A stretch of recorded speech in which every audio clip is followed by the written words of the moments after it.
What's up, everybody? Good evening, good Tuesday for all of my Cincinnati people. Spring has not sprung yet. Spring refuses to fight back. She's taking an L right now. Hopefully, for those that are out of state, I pray the weather is better for you than it is here.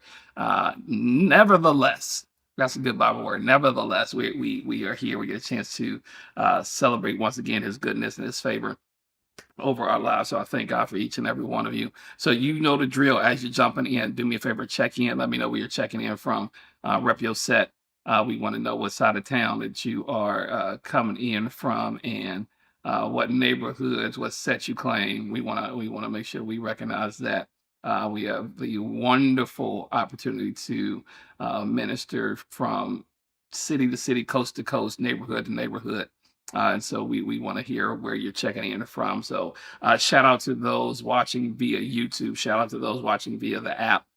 We thank God for each and every one of you. Also, while you're in the midst of doing your check-ins, do me a favor, hit that like button, hit that subscribe button. It helps the algorithms to be able to reach some people that are close to you but maybe far from God. So do that. And then last but not least, hit that share button. You hit that share button, you hit that link, and then you share that with somebody. You get a chance to be a blessing to somebody else's life on this Good Tuesday, particularly while we have been dealing with this area of faith. Send it to somebody who needs an injection. I call it an injection of faith into their system. Hit that share button for me and make sure that you're a blessing to somebody. Once again, those who have been with us for a while knows that when we first started our church, I go back to the era of cassette tapes in church. Yeah, when they used to record the cassettes and you used to have to go pay for them things. So you have to go spend. I don't remember how much cassettes were. Cassette $2, whatever, $5. So you have to go pay for a message that you just heard, or maybe a past one. So you had to go buy that tape, and then whether you wanted to listen to it to get some more nuggets out of it, and or to be able to share with somebody. It was going to cost you a little something. So when we started our church, this is some church history. We started doing with CDs. We were like, look, ain't nobody got no cassette tapes in their cars no more. We started church in 2006. We was like, ain't nobody listening to tapes. So we literally came out the gate. We invested in a recording machine to record services on CD. And then watch this. After that, we started giving away CDs for free. We was like dope dealers. We were dope dealers. We were slanging CDs in these streets. We was moving weight out the trunk like E40. So we were we were giving away CDs. So while everybody was still selling tapes, selling CDs for our advanced churches, we was giving them away for free. And our only caveat, we said after you had gotten everything you wanted out of that CD, you had to pass it on to somebody else. That was it. You want to know how we took off, how people got to know our name? That was it. We was moving weight in these streets, and we just encouraged people to pass CDs on to somebody else. Don't hoard them. Don't be greedy. Yeah, this once you got your taste, go ahead and be a blessing to somebody else. So now, fast forward 2026, we ask you to do the very same thing. Be a blessing to somebody else and help change somebody's life that may not be getting the same thing you get for free on a regular basis. That whole story was just the setup, so that you could so you could pass his word on to somebody else's life. So now, once again, we are excited. We just got concluded our series this past Sunday, our Back to Moving Mountain series. So if you did not get a chance to see that, you need to go back. Yeah, you need. I'm about to drop the link for you in a second, so you can go back and watch that thing. We wrapped it up. I think I did a decent job preaching. Y'all let me know. I think I did a decent job preaching. So we wanted to make sure that if you missed it, this is why we have technology. You get a chance to go back and watch it, and get a chance to see what you missed out. We called it what do you want? So we had to speak to those of you who are indecisive about what you actually want from Jesus. So we want to make sure that you were able to go back. I just dropped that in the chat for y'all. For those who missed it, need a chance to reconvene on that word. So once again, we have been dealing with faith since Resurrection Sunday, getting ready to go into prayer series starting the week after Mother's Day. So that week following Mother's Day, I believe that's 17th. we're jumping into prayer, I figured it was just going to be a logical connection to go from teaching on faith to teaching on prayer because the two are married. And so we want to continue our talk on faith because now since we have kicked this particular faith series off, some of you have decided that this was your season to walk on water. You said, Pastor Mike, I hear what you're saying. I want to get out of this boat and go for it. I want to make some moves. Told you my job was to push you towards radical faith. So you say, hey, this is it. This is my time to go out and go and do what I'm called to do. And so some of you went out, applied for the loan. Got a text earlier from somebody. They told me that they put in for a job that they was looking for. You wrote the business plan. You bought the engagement ring. You put the down payment on the house. You out here now. So now you're in that weird dimension. Come here between asking and receiving. That's the tormenting space. Yeah, you're in that weird space between asking and receiving. Now you got out the boat. You did the asking piece. Now you're trying to see how far you can walk on water. You're trying to see how far you can go with this thing because you already prayed about it. You thought God gave you the green light. But watch this, what you requested hadn't fully manifested yet. Come here, somebody. And so now that's that place where you realize you don't have a backup plan. There's no harness. You determine in your mind that if this don't work, you're gonna have to leave the city. Yeah, you're gonna have to leave the city, shut down all your social media accounts. And not just you're gonna have to reinvent yourself somewhere else where don't nobody know you. Because this is it. You don't put all your eggs in the basket. You're trying to say, okay, this is it. I'm about to run with this. So here's I'm about to give you two things. And in fact, I'm gonna put one of those two in the chat. Risk equals reward, but not all risks are rewarded. That is so hard to swallow in this faith journey that we are on. Risk equals reward, but not all risks are rewarded. Yeah, that's tough. That is yeah. We could open doors in the church on that by itself. Is understanding because rewarded risks oftentimes require patience. I've dealt with this some times back, but I said let me spin the block on this for a second because now when we talk, everybody do me a favor, type the word patience. Put patience in the chat. Put the word patience in the chat because for some of you that's a trigger word. That word makes us nervous. That word gets up under our skin. That word causes fights to break out because I'm because we're declaring some things some of us ain't got. Yeah, you talking about asking for houses and lands. You like, no, Pastor, I ain't got no patience. So this is a word. Type patience. Put patience in the chat because this words conjures up certain feelings for people and certain emotions when you speak to it because patience is interesting and we're gonna go somewhere. In fact, we're gonna go somewheres when we talk about this because Hebrews 6 this is where I'm gonna start here as my leapfrog and then we're gonna navigate to a couple different areas. We'll see how far we get. So Hebrews 6, because I can't put it all in the chat for you. I'm gonna give you the text. So Hebrews 6, here we are, verses 10 through 15. It says God is fair. He won't forget what you've done or the love you've shown for him. You helped his holy people and you continue to help them. Catch this.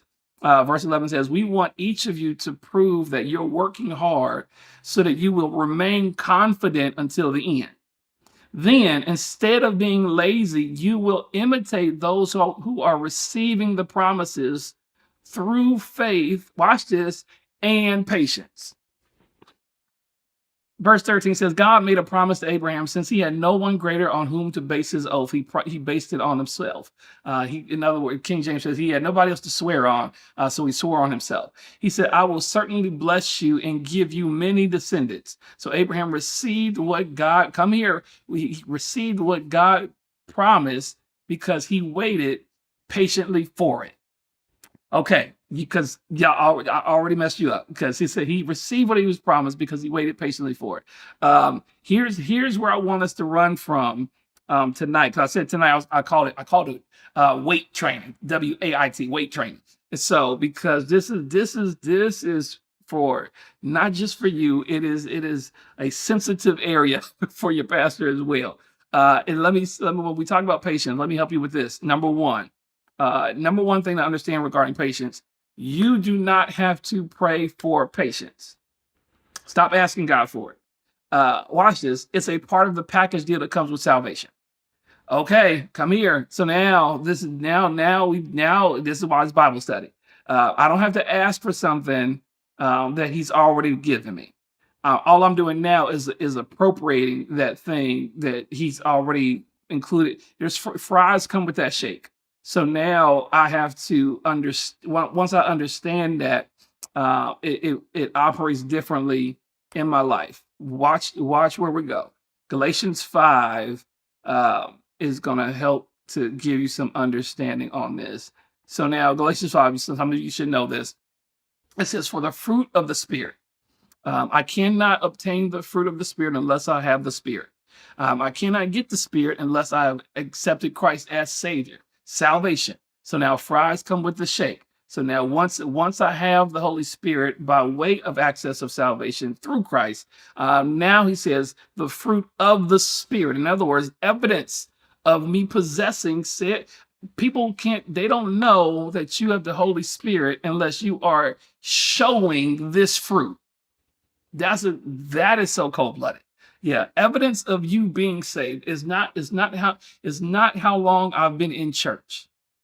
Evidence of me being saved is being able to showcase fruit that symbolizes that my life has been changed because of Him. So because He's changed my life, this is the evidence that should show up based on said life change. Come here. So now it says, "But the fruit of the Spirit is love, joy, peace, patience, kindness, goodness, faithfulness, gentleness, self-control." So now this is the evidence of Holy Spirit operating in my life. This fruit should show up. Yeah, if you ain't got none of this fruit, there's a problem. Now, are all the fruit popping like they should? Maybe not. However, all your fruit shouldn't be rotten. Come here, somebody. Yeah, there should be some evidence that you walk with Him on a regular basis. So once again, fruit of the Spirit: love, joy, peace, patience, kindness, goodness, faithfulness, gentleness, self-control. So now, although patience is a fruit of the Spirit, come here, patience is not a fruit that I like to eat.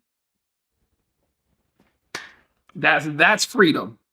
Yeah, although it is a fruit, it is not one that I like. I'm cognitively going to pick out of the basket. I'm going to eat some grapes, some watermelon. I'm not big on melon outside of water. Like watermelon's like that's my limit. Some of the other ones I don't know about.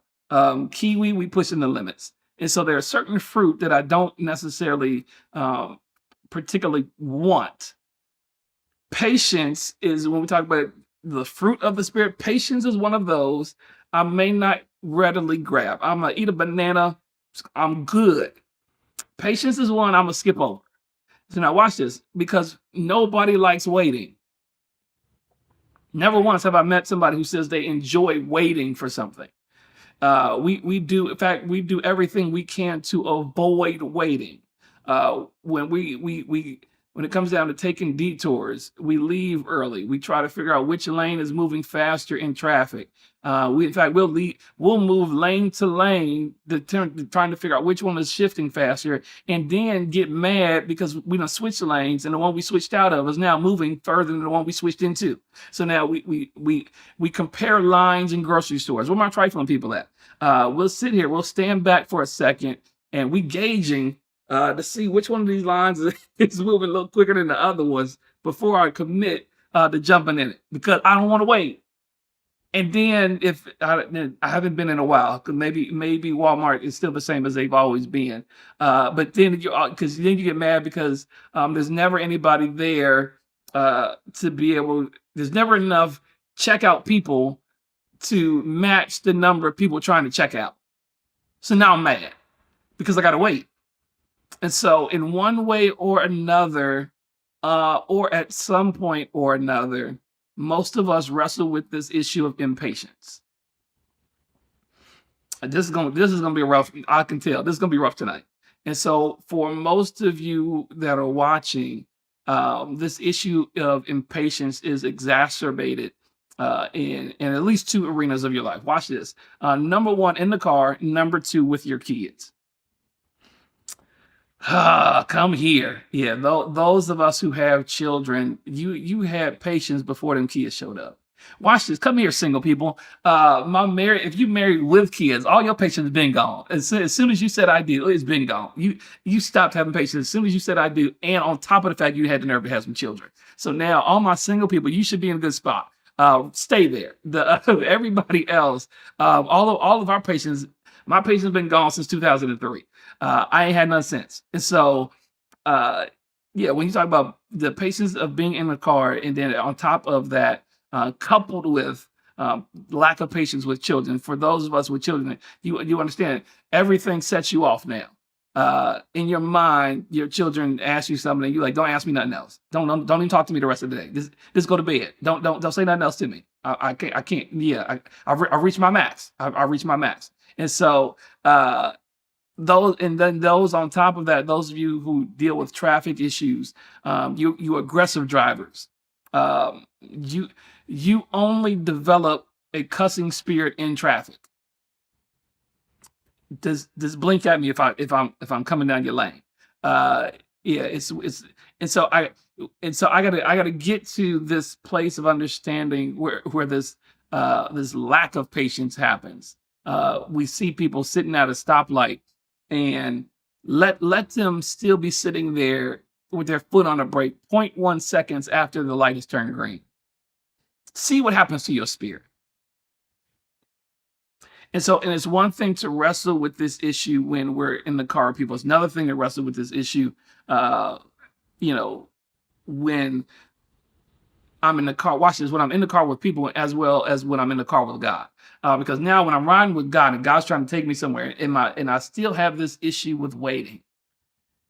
God oftentimes has a timetable that's inconsistent with my timetable. That's so cold blood. I know I'm putting that in the chat.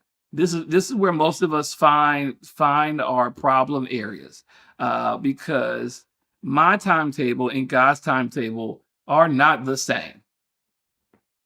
Amen, somebody. Lights and walls. Yeah, my timetable and God's timetable we are not on the same page.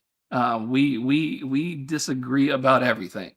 That's it. That's it. That we talk about fussing at God. Me and God fuss all the time. Um, I was telling Wendell just the other day. I was like, me and God, we go at it on a regular basis, and God be telling me to shut up. I'll be quiet. But when he leave, I'll be talking again.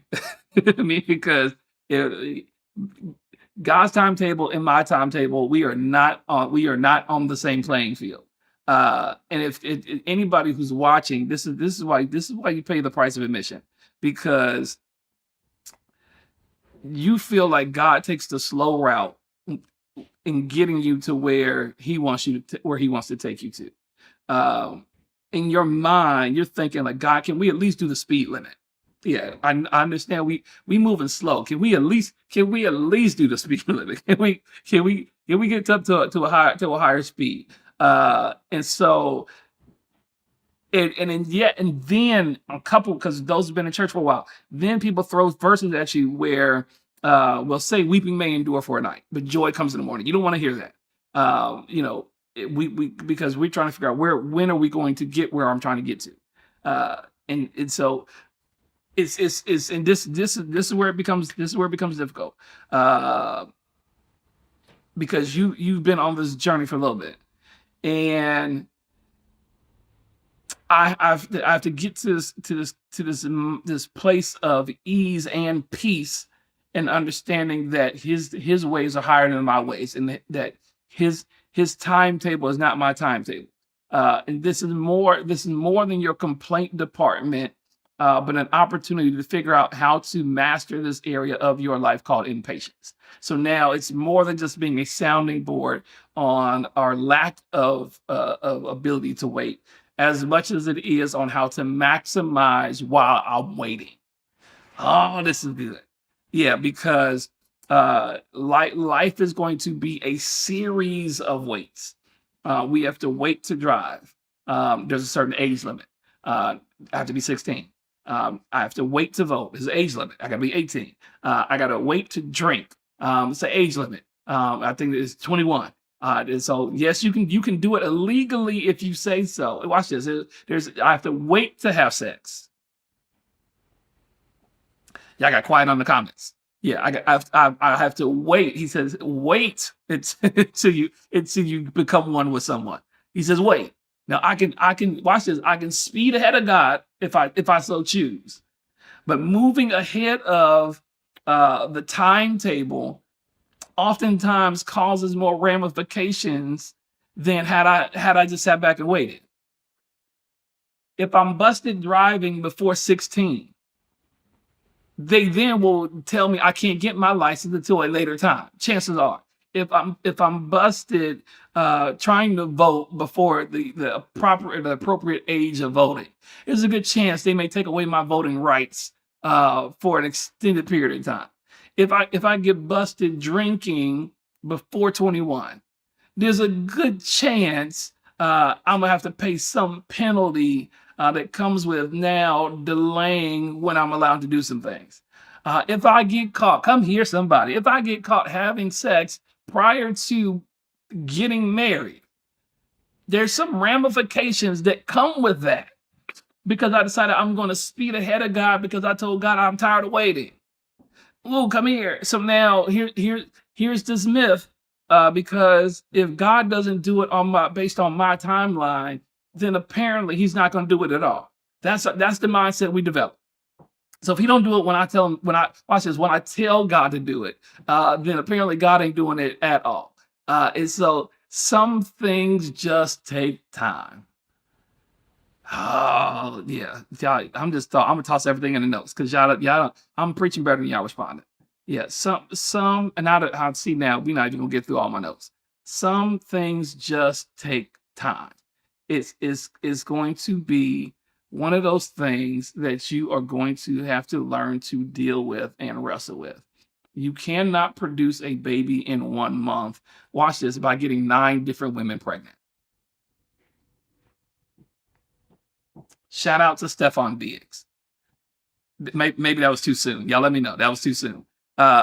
So there are some seasons that are waiting seasons. And with God, I have to determine whether the season I'm in right now is, watch this, is a going season or a growing season. Preach, Mike. Yeah, I have to determine is this a sowing season or a reaping one? Yeah, which season does God have you in?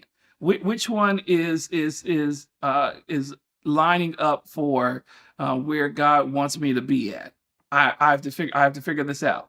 And with God, I got to match up. Watch this, because we dealt with His will. I have to match up what I've asked for with His will simultaneously. So when God's sending the children of Israel to the promised land, He sent them through the wilderness. Many of you, we've taught on this story many of times. Although the wilderness was not the shortest route. So the problem was the shortest route had the biggest enemies. In the text, literally says, he said, if you were faced with the battle, during the first pass, you might change your minds and go back to Egypt. So he said, I couldn't allow you to go the shortest route because you weren't ready yet. So he said, I had to take you the roundabout way to prepare you, because they're coming out of Egypt. They still have, watch this, they still have a victim mindset. Their mindset is still in a place of slavery versus freedom. So they hadn't understood fully what it meant to be free and to walk in that. That's the reason why they went and saw the promised land and got nervous about the giants that were there. And so they still had a slavery mentality versus the victor. So God's like, let me, this is going to delay where I'm taking you. We can still get there, but right now your mindset's not ready. And so sometimes God knows what wars you're not ready to fight. Ooh, this is a good shout place because many times we don't shout about the things God didn't allow us to enter into. Yeah, yeah. If you had to deal with 6 years ago, some of the things that you had to deal with right now, what would be your mental state? Yeah, some of the things that you've had to face currently, if you had to deal with them a decade ago, 6 years ago, what would have been the difference? God held back the enemy until now, until watch it, until you were strong enough to fight this thing that you're going through now. Yeah. We spoke on some people who have passed recently, and they're passing now versus they're passing 10 years ago. How would you been able to handle that then, or would you have gone through a breakdown versus a breakthrough? So we have to be able to understand this and appreciate it because it's thanking God for delaying some battles until you are properly ready to fight them. This means that we have to have more than just strong faith. Watch this. We have to also have a long faith. Ooh, this is good. Yeah, it's more than just strong faith. That's what I've been building you up for. It's also long faith to allow my strength to stretch during the time period. Strong faith deals with how big can I believe.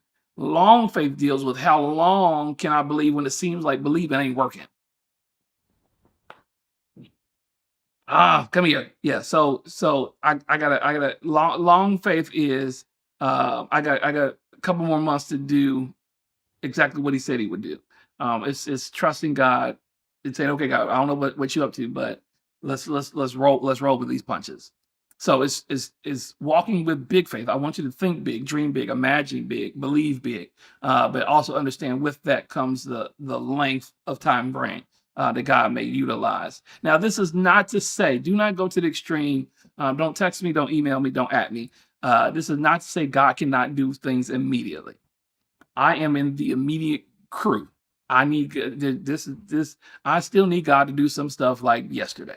This is not to say God cannot do things immediately, but sometimes there are some areas where God will craft you for the wait. He said, I need you to wait because of what's coming that you don't know about. So there's certain things I'm prepping you for that are, watch this, above your pay grade right now. You'll understand. The old school said you'll understand it better by and by. I don't like it now. I don't understand it now. And so I'll just have to endure for this moment and understand it when time comes. So Abraham is considered the father of faith. We see this in Hebrews 10 and Hebrews 11. They speak to his journey. And in fact, I encourage you to read Genesis 12 on down. I believe that's Genesis 12 is where Abraham's story kicks off at. And so now Abraham's considered the father of faith based on the conversation in Genesis 12. But that doesn't mean he did everything well. That's good.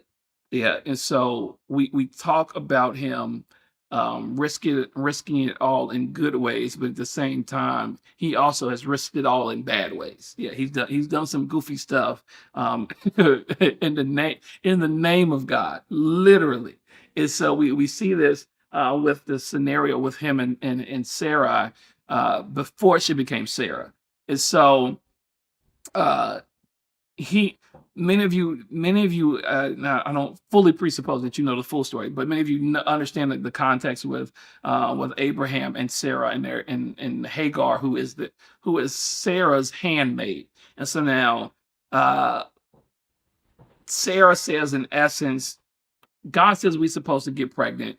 However, God is moving slow. So because God is moving slow, apparently God needs my assistance. And so she says, hey, I want you to go in and sleep with Hagar so that Hagar can produce a child and that child becomes our kid. So it's basically Hagar is going to be our surrogate.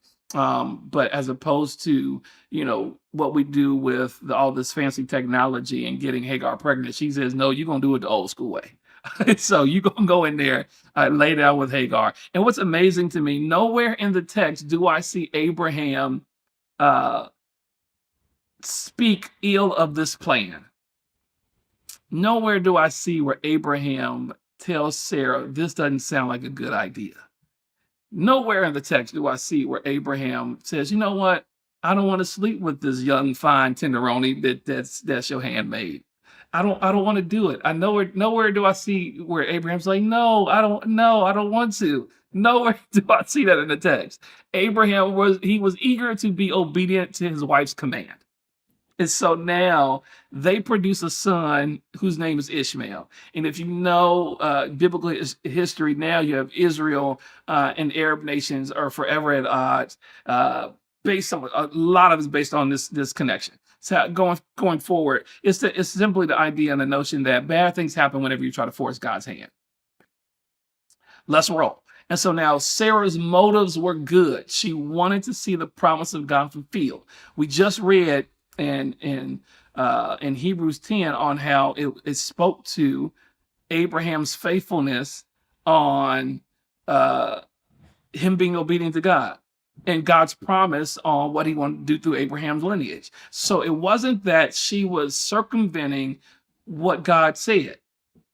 She was just simply speeding up the timeline. Her motives were good. Her motives were in the right place. Her practice was not. And so now she wanted to see the promise fulfilled, but her method was worldly. It was carnal. It diametrically opposed God's word.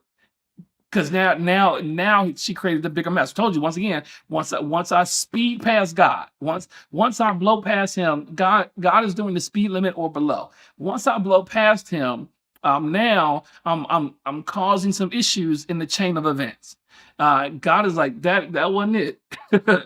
Watch this. That's a blessing you made, not the one I gave. I'm giving y'all too much tonight. Yeah, that's the blessing that's the blessing you made. That's not the one I provided.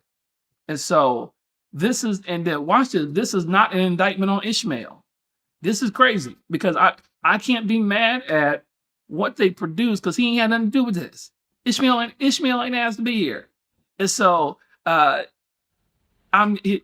understanding the fruit of impatience.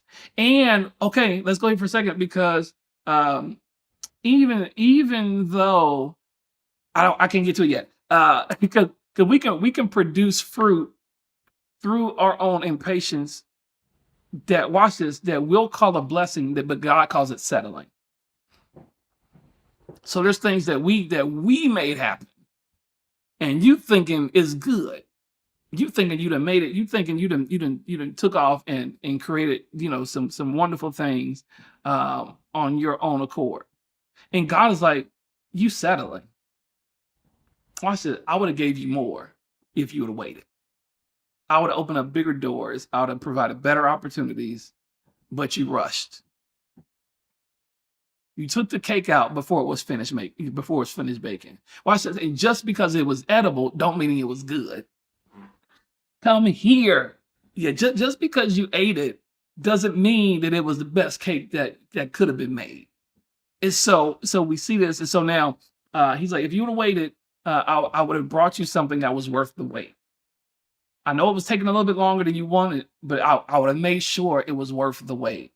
And so, of course, Abraham and Sarah would later produce Isaac. And watch this, because at the same time, this is why God is so good and why he's so gracious, because even with the situation with Abraham, Hagar, and Ishmael, Abraham produces this whole scenario of baby mama drama. And so now you have Hagar and Sarah, they're now beefing because now you got both women. You got both baby mamas in the house because Abraham would eventually get Sarah pregnant just like God said. But now you got this other child that you done produced. This is a whole soap opera. And so now Sarah's mad at Hagar because Hagar's walking around with her baby. And now she looking at Ishmael like, He looked too much like his daddy. Y'all gotta go. So now Sarah kicks Hagar and Ishmael out. She tells Abraham they can't stay in the house. They gotta leave. He gotta find them an apartment on the other side of town. And then at the same time, she's like, "Don't you go pick up them kids and without me knowing." And what? Watch this. What Hagar calling you for? Why is Hagar still calling? Didn't you pay child support? Ain't that what it's for? Why she calling? And so now now he got all kinds of issues that are happening. And here's God's grace. God's so gracious, even in their mistakes, he still blesses Hagar and Ishmael. Read the text. It speaks to the fact that he still casts blessings over Ishmael's lineage, even though that wasn't the promise. God still blesses our mess because he's such a good God. So it's not everything that it could have been, but he says, let me still go ahead and bless that. So the fact that you still woke up in spite of rushing God, that's when you shout. That's the shout place. That's when you tell God, man, God, I thank you.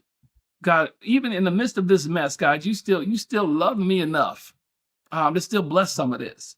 And so we can produce fruit through our own impatience that God's like, you could have more. So you know, once again, Abraham and Sarah, they would produce Isaac. Even though they made the mistake, they learned the lesson. And if we learn a lesson, we can still get the blessing. Those are bars. Waiting well isn't about managing time, it's about managing me. I gotta be. Shout out to my guys on Men's Monday. We dealt a little bit on self-control. Once again, talk about fruit of the spirit. We talked a little bit on that in terms of how I control myself. Yeah, me waiting well is about managing me versus it is managing time. We're relegating God to calendars and clocks. God is like, I'm bigger than that. That's good. And so this season is more about how I manage me during this time. And so this is where I'm picking up on Tuesday. I don't have time to go through it tonight. That's what I said. I had to cast the setup. And so we're gonna pick up on how I manage me properly during this season, because I got to give you some areas that I got to set you up on how to manage you during this time of not knowing when God is going to do it, because that I don't have an answer for you. I can't tell you when he's going to do it. But let me give you this verse because I don't even have it in my notes, but it was one that I knew I wanted to give you. So Hebrews 10 verse 36. And this is going to be the one that I'm going to leave you with. Let me make sure. I have to see which version I'm going to give you. Let me make sure I give you the right one. Okay, I need to give you, we're going to go old school. Let me give you King James, because I like the way King James said it. And that's the way I memorized it. So that's the reason why I'm giving it to you. So Hebrews 10, verse 36, and it has certain wording that I like as well. So Hebrews 10, verse 36. Let me go ahead and drop this in here in the chat.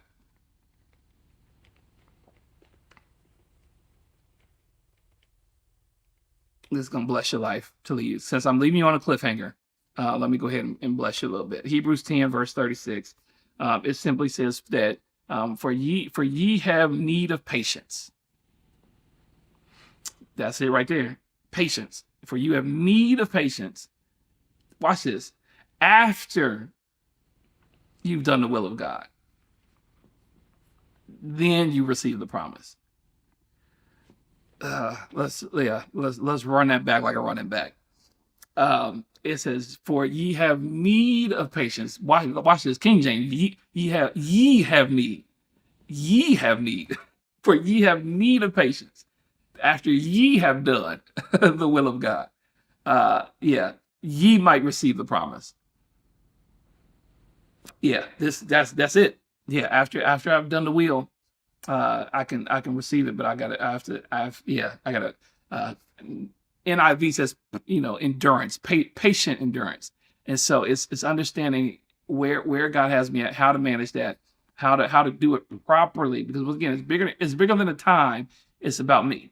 I gotta learn how to manage me during the season of wait. So we don't jump in. We don't deal with that come next Tuesday. I wasn't sure once again how far I was gonna get, but I see that's what we're gonna pick up next week. So get ready for the cliffhanger. We gonna set you up for it, and I promise you it'll be a blessing to your life. So I thank God for each of you for jumping on tonight. Please share this message if it blessed anybody. If it helped to get you to a place of some type of understanding as it relates to patience, and how God does it. Once again, we are back in small group season, so please jump in with your small groups. I believe our ladies are delayed because of what's happening next Wednesday. Save the date. We failed to mention on Sunday. However, next Wednesday, I believe that is Wednesday the 13th. Next Wednesday the 13th, we will be at Southern Baptist Church. I'm calling all my folks. It's old school. We going on a field trip. We rolling out. So Southern Baptist on the 13th, next Wednesday, 6:30. I'm preaching Pastor Larkin's pastoral anniversary. So if you're not working, please pull up on us that evening. We're going to kick it. We're going to have church. We're going to celebrate, do some good stuff. So next Wednesday, the 13th, let's pull up. It's game that night. Let's enjoy. Let's have some fun. I don't pull y'all out on too many weeknights. So next Wednesday, the 13th, 6:30 p.m. Southern Baptist Church in the heart of Avondale, right smack dead on Reading Road. All my Cincinnati people, you know what it is. A1 A1 bullies. And so right across from Avondale Town Center, historic church. And so my brother, Pastor Larkin, he's there. He's been literally grew up there. So now he's the pastor there. So we're going to go celebrate him. Pull up, come support your pastor as we support them. So that we're excited about what's popping off. So next Wednesday on the 13th, 6:30. And then once again, Mother's Day this Sunday. Tell your mamas, if they don't already go to Light of the World, you ain't going to their church. I'll take the whooping. I'll take the whooping for you. So tell your mamas to pull up with us this Sunday, Mother's Day. We're going to turn up and have some fun. Hey, I'm so grateful to y'all. I thank God for each and every one of you. Hug me when you see me. I'll talk to you soon.